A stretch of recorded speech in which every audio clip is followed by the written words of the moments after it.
வணக்கம். கடவுளின் தேசம்னு நாம எல்லாருமே சொல்ற கேரளாவுக்குள்ள ஒரு இன்ட்ரெஸ்டிங்கான பயணத்துக்கு நான் உங்கள கூட்டிட்டு போக போறேன். படிப்புல நம்பர் 1, பொருளாதாரம் ரொம்ப ஸ்ட்ராங்.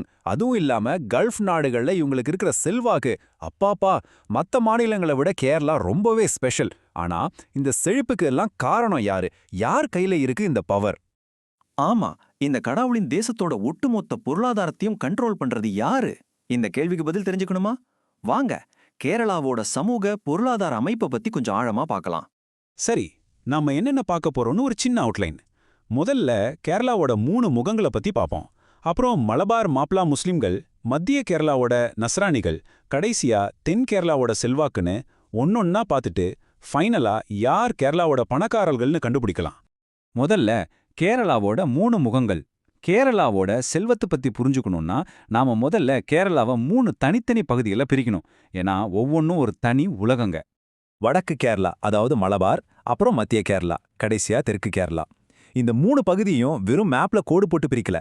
இங்க வரலாறு வேற, கலாச்சாரம் வேற, சாப்பாடு வேற, ஏன் பேசுற மலையாளம் கூட வேற வேற மாதிரி இருக்கும். ரொம்ப முக்கியமான விஷயம் என்னன்னா, இந்த ஒவ்வொரு பகுதியிலையும் ஒரு குறிப்பிட்ட சமூகம் தான் பொருளாதார ரீதியா ரொம்ப பவர்ஃபுல்லா இருக்கு. சரி, நம்ம பயணத்தை வடக்குல இருந்து, அதாவது மலபார்ல இருந்து ஆரம்பிக்கலாம். இங்க மாப்ளா முஸ்லிம்கள்னு சொல்ற ஒரு சமூகம் தான் ரொம்ப சக்தி வாய்ந்ததா இருக்கு. இந்த மாப்பிளாங்கிற பேருக்கு ஒரு சுவாரஸ்யமான அர்த்தம் இருக்கு. மலையாளத்துல இதுக்கு மருமகன்னு அர்த்தம். ஏன் அப்படி? ஏன்னா பல நூறு வருஷத்துக்கு முன்னாடி அரேபியாவிலிருந்து வியாபாரத்துக்காக வந்தவங்க இங்கிருந்த உள்ளூர் பெண்களை கல்யாணம் பண்ணிக்கிட்டாங்க. அப்படி உருவான சமூகம் தான் இது. அந்த உறவோட அடையாளம் தான் இந்த பேரு. இப்ப நீங்க பார்க்குற இந்த டைம் லைன் ரொம்பவே முக்கியம். யோசிச்சு பாருங்க, வட இந்தியாவுக்கு இஸ்லாம் படையெடுப்புகள் மூலமா வர்றதுக்கு பல நூற்றாண்டுகளுக்கு முன்னாடியே 7ஆம் நூற்றாண்டுல கேரளாவுக்கு இஸ்லாம் வந்துருச்சு. அதுவும் எப்படி? அமைதியா, கடல் வணிகம் மூலமா. இது போர் மூலமா நடக்கல. முழுக்க முழுக்க வியாபாரம் அப்புறம் கல்யாணம் மூலமா நடந்த ஒரு கலாச்சார பரிமாற்றம். இன்னைக்கு மாப்பிளா முஸ்லிம்களோட பொருளாதார சக்திய சாதாரணமா எடை போட முடியாது. கேரளாவுல மட்டும் இல்ல, கல்ஃப் நாடுகள்ல கூட ஹோட்டல்ஸ், ஷாப்பிங் மால்ஸ், ரியல் எஸ்டேட்னு பல தொழில்கள்ல கொடி கட்டி பறக்குறாங்க.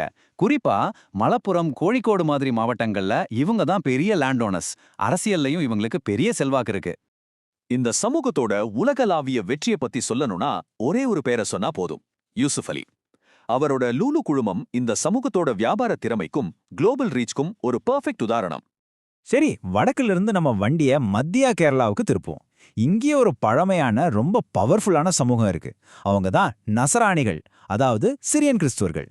வடக்குல மாப்பிளா முஸ்லிம்கள் எப்படியோ அதே மாதிரி மத்திய கேரளாவுல நசராணிகள். 2 பேருமே பொருளாதாரத்துல ரொம்ப ஸ்ட்ராங்.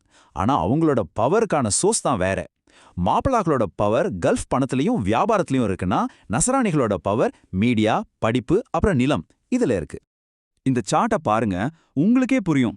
கேரளாவோட பெரும்பாலான டிவி சேனல்கள், பெரிய பெரிய பிரைவேட் ஹாஸ்பிட்டல்ஸ், காலேஜஸ், ஸ்கூல்ஸ், ஏன் ஏகப்பட்ட நிலங்கள் கூட இவங்களோட கட்டுப்பாட்டுல தான் இருக்கு. இதனால கேரளாவோட மக்கள் என்ன யோசிக்கணும், என்ன படிக்கணும்னு தீர்மானிக்கிற இடத்துல இவங்களுக்கு ஒரு பெரிய பங்கு இருக்கு. நம்ம பயணத்தோட கடைசி ஸ்டாப் தெற்கு கேரளா. இது ஒரு காலத்துல பெரிய பெரிய ஹிந்து ராஜ்யங்களோட மையமா இருந்த பூமி. அதனால இங்க இருக்கிற பொருளாதார கட்டமைப்பு வடக்கு மத்திய கேரளாவை விட கொஞ்சம் வித்தியாசமா இருக்கும். தெற்கு கேரளாவில் இந்து மக்கள் தான் பெரும்பான்மை. பத்மநாப சுவாமி கோயில், சபரிமலை மாதிரியான பெரிய கோயில்கள் மூலமா பெரிய வருமானம் வருது. ஆனா அதே சமயம் நசராணி கிறிஸ்தவர்களும் படிப்பு, மருத்துவம்னு முக்கிய துறைகள்ல ரொம்ப ஸ்ட்ராங்கா இருக்காங்க. சோ இங்க பொருளாதார சக்தி இந்த 2 சமூகத்துக்கும் இடையில ஒரு மாதிரி பகிர்ந்து இருக்கு. சரி, வடக்கு, மத்தி, தெற்குன்னு ஒரு ரவுண்டு வந்துட்டோம். இப்ப நாம சேகரிச்ச எல்லா தகவலையும் ஒன்னா சேர்த்து நாம ஆரம்பிச்ச இடத்துக்கே வருவோம். கடைசியா யார் தான் அந்த கேரளாவோட பணக்காரர்கள்? இந்த டேபிள் எல்லாத்தையும் தெளிவா சொல்லுது பாருங்க. கேரளாவோட மொத்த பணமும் ஒரே குரூப் கிட்ட இல்ல, அது பகுதி வாரியா பிரிஞ்சிருக்கு. வடக்குல மாப்பிளா முஸ்லிம்கள், மத்தியில நசராணி கிறிஸ்தவர்கள், தெற்குல இந்துக்களும் நசராணிகளும். இப்படி ஒவ்வொரு ஏரியாவிலையும் ஒவ்வொரு பவர்ஃபுல் சமுதாயம் ஆதிக்கம் செலுத்துறாங்க. அப்போ கேரளாவோட செல்வ கதைங்கிறது ஒரே ஒரு சமூகத்தோட கதை கிடையாது. இது 3 அலகலகு பகுதிகள், 3 பழமையான சமூகங்கள். இவங்க எல்லாரையும் ஒன்னா சேர்த்து பின்னின ஒரு அழகான ஆனா சிக்கலான கோலம் மாதிரி. இந்த கோலத்தோட மையப்புள்ளி என்ன தெரியுமா? அந்த காலத்துல நடந்த அமைதியான கடல் வர்த்தகம் தான். கடைசியா உங்களை யோசிக்க வைக்கிற ஒரு கேள்வியோட இந்த பகுதியை முடிச்சுக்கலாம். கேரளாவுல நாம பார்த்த இந்த மாடல் ஒரு பெரிய உண்மையோட சின்ன பிரதிபலிப்பா இருக்குமோ? அதாவது தென்னிந்தியா முழுசுக்கும் இன்னைக்கு இருக்கிற இந்த செழிப்புக்கு அந்த பழங்காலத்து கடல் வணிக வரலாறு தான் காரணமா? யோசிச்சு பாருங்க, நீங்க என்ன நினைக்கிறீங்க?